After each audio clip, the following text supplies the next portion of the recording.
সুকুমার রায়, সৎপাত্র।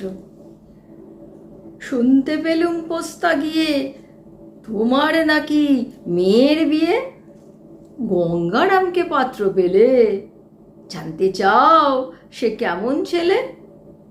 মন্দ নয়, সে পাত্র ভালো, রং যদিও বেজায় কালো। তার উপরে মুখের গঠন অনেকটা ঠিক পেঁচার মতন।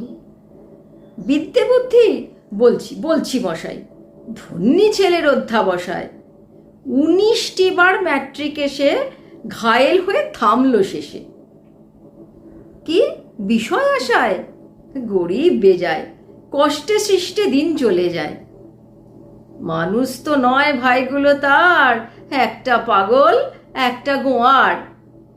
আরেকটি সে তৈরি ছেলে, জাল করে নোট গেছেন জেলে।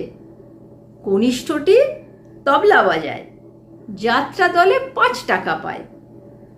গঙ্গারাম তো কেবল ভোগে পিলের জ্বর আর পাণ্ডু রোগে। কিন্তু কিন্তু তারা উচ্চ ঘর, কংসরাজের বংশধর। শ্যামলাহিরি বনগ্রামের কি যেন হয় গঙ্গারামের। যা হোক, এবার পাত্র পেলে, এমন কি আর মন্দ ছেলে।